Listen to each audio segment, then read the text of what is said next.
of that back. See, we just think, oh, well, if I just write a check, I'm good. Because some of us will give that 10% and we just think that's it, our tithing is done. But the reality is He gave you the ability to walk and to talk and to listen. And every one of those things, He wants 10% of it back. He wants 10% of your voice back.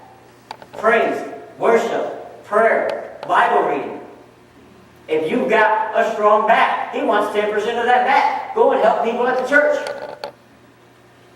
I don't care what it is. God gave you life and He wants 10% of it back. And we think we can just get away with writing a check. And that's giving 10% of everything we got. And that is where Satan is cunning, baffling, and powerful. First of all, he will get you to fight giving that 10% of your finances anyway. And then when you finally do give it, then you think you're off the hook. Everything's good. But the reality is God said, I can test him on that subject. It's the only time He says I can test him. He says, you give me 10% of everything I gave you back. Why do you think later on He says, come to me when you're weary and heavy laden, and I will give you rest. Because some of us have to go from work to the youth services and things like that. And then we're still required to give back that 10%. Do prayer, Bible reading, meditation, in order to know God's will for me. And to gain the power to carry that out. So what is it that God wants from us? Obviously He wants that 10% back. But they just listed off a bunch of things. I mean, do you want this? Do you want the oil? Do you want the firstborn? I mean, what do you want? What is it that you actually want from me, God? Because that's the question we need to know. And it goes on in the next verse. Micah verse 8. Chapter 6, verse 8. He has showed you, O man, what is good. And here comes the question.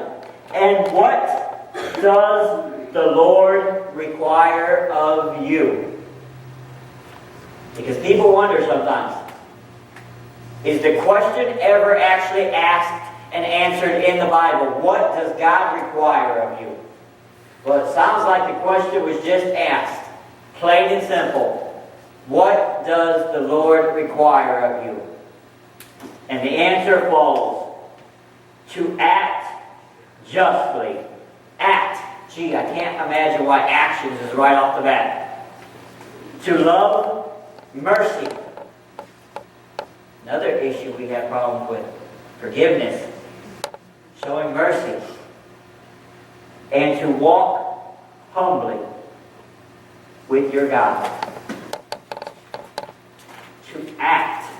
Right off the bat. What does He require of you? Your actions. To speak louder than words. Nobody wants to hear it no more. God don't want to hear it because I promise you, He has heard it all before. You can't come up with a new lie. To act justly. Fairly. The way that He wants us to. To love mercy. Because later on, in the New Testament, it goes on to say, with the same amount of mercy you show, it will be shown to you. And I don't know about you guys, but I know I'm going to mess up again. Probably before the end of the day. And I'm going to need God's mercy. I'm going to need His forgiveness. I'm going to need His grace. So why am I not showing mercy and grace? Because I have no clue when that time is going to come when I'm going to go to God and I'm going to say, God, I need your forgiveness. I need your mercy. And He's going to say, you know what? No. Not this time. This time, you're getting a punishment for it. It's no different than the kids. The teens, sometimes mercy is given. No big deal. Okay, don't do it again. And then they know sometimes I've got to come down on them. And I'm not always the nicest person in the world when I've got to come down on them. It's where that happens. But the reality is they don't know when that time is going to come. When no, not this time. This time you're not getting the blessing. This time it's not going to be that easy. This time there's going to be a punishment handed out. God works the same way. Ain't no different. You're going to need that mercy and grace. So are you showing mercy? It says to love mercy. How can I love mercy? I'm supposed to take that step farther, not just show it, but actually to love it. Because you know what? The fact is I love it when God shows me mercy. So why should it be any different when I'm trying to do it? And the last part of it, to walk humbly with the Lord. Being humble is going to be different for different people. And that's a reality. Some people are a little more quiet and set back. Some people are a little more bold and outgoing. Humility for them can mean something totally different. Humility for them sometimes can mean I will embarrass myself if that's what it takes to show you that I love you and I'm your friend and I will help you out. And some people will not see that as humility. Well, he just went and acted a fool and made himself look like he was stupid and ignorant so that somebody else would feel comfortable and help them out. It's going to be different for different people. Sometimes being humble is just sitting back, not saying anything, and saying, okay, have your way. It doesn't matter what it is. Sometimes it will be, I've got to humble myself when I play the part of Jesus in the Passion Play. I've got to literally let them rip my clothes off of me in front of everybody else and let them beat me.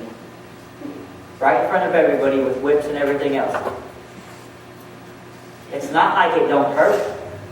It's not like I don't actually literally have to cry out in pain. But I'm willing to do that because you know what? Somebody got saved out the deal. My God did it for me. He humbled himself. Let them rip clothes off of him. Beat him. Humiliate him right in front of everybody else. Now some people could say, that's humility. And you know what? Others would say, no. He just wants to be the center of attention. Because everybody wants to end up with cuts and bruises and bumps and sore for a couple of weeks. It's a heart condition, is the bottom line. If you're going to walk humbly with the Lord, it's going to be your heart condition, not what other people think of you. If I'm going to walk humbly with the Lord, you know what? I don't care what Pastor Bob thinks about me. I don't care what Pappy thinks about me. I definitely don't care what Caleb thinks about me. I care what God thinks about me. And that's how I can walk humbly with the Lord. Is this something that I know God wants me to do? Regardless of how I'm going to look to others when I do it. But he's asking those couple questions.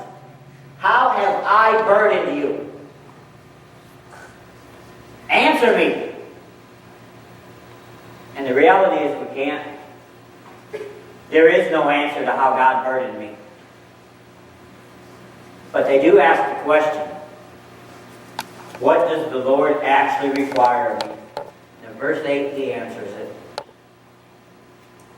To act justly, to love mercy, and to walk humbly with the Lord. It sounds simple. So, that being said, let me tell you a story. Let me tell you a little joke. Anybody ever seen the movie Forrest Gump? Yeah. Okay. So Forrest Gump, story about Forrest Gump going to heaven. Forrest Gump passes away, goes to heaven. Whatever reason, he's standing there, and Peter's standing there talking to him, and he said, all right, Forrest Gump, before I let you into heaven, I need to ask you 3 simple questions, and you need to answer these questions for me. They're going to be simple. Don't worry about it, Forrest. Because Forrest is he's a little concerned about it. He's thinking, I'm not that intelligent. I'm not sure if I'm going to be able to answer these.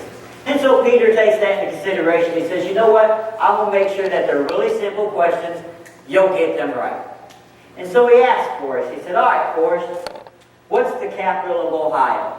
Forrest had grew up there, so he should knew that answer and everything. And so Forrest thinks about it for a little bit. He thinks about it and he goes, oh yeah. He goes, it's capital O. Peter's like, what? He goes, yeah, capital O, little h, little I. Do I have to spell the whole thing? And so Peter was like, okay, I didn't ask the question simple enough. He just didn't understand the question. Let me come up with a different question that there's just no way you can mess this one up. So Peter asked Forrest, he said, Forrest, how many days in the week start with the letter T? Simple question. No way he can mess this one up. So Forrest thinks about it. He thinks about it for a little bit and he goes, oh, I got it. It's 2. And he goes, yes, which days are they? He said, today and tomorrow. So he thought, all right, Forrest, let me ask you a different one. Let me find something that there's just no way you're going to mess up. So he says, Forrest, does God have a first name? And Forrest thought about it for a little bit. Thought about it. He says, He said, he does have a first name. And Peter said, what is his first name, Forrest? And he says, it's Andy. And he was like, Forrest, how in heaven did you come up with God's first name was Andy? He said, because I hear him singing about him in church all the time. They say, Andy walks with me, and he talks with me, and he tells. Alright, so what seems like it should just be so simple to some people can be so complicated to others. So why is it that what seems so simple written in the Bible is so complicated to us people? It's not like we don't have a brain. It's not, we'll forget about Mercedes right now. It's not like, right. Why is it so complicated? Why is it so difficult? Why is it that we just can't do what it says? And we struggle. And for some reason, we can't comprehend a simple phrase like faith without works is dead. Repeated over and over and over again in the book of James. If it says it once in the Bible, it's important. If it says it twice, you might want to listen up. The only phrase that I know of in the Bible that is listed 3 times and implied the 4th time all in one chapter. Because he knows you're hard-headed and you didn't listen the first time around. Exactly. And sometimes he's got to repeat things. Because as hard-headed as I am, I didn't even listen the first 12 times around. And finally, after I heard it about 21 times, I was like, hey, I think I've heard that before. And the reality is, it sounds so simple. But for some reason, it's just so complicated. All right, quiz time. Hey, you want me to start with the teens or the adults? Teens. I'm already messed up, so All right, you said teens. All right, teens. I don't remember what your numbers were, so you better, if your number's called, you better get up, because if you don't get up, the person sitting next to you who's got the next number is going to let you know that was your number. Right, yeah. Because they don't want to be in the chair any more than you do. All right, the numbers that were written for the teens were 2, 1, 3, and 6. The numbers that were written for the adults, 4, 7, 11, and 15. If that was your number,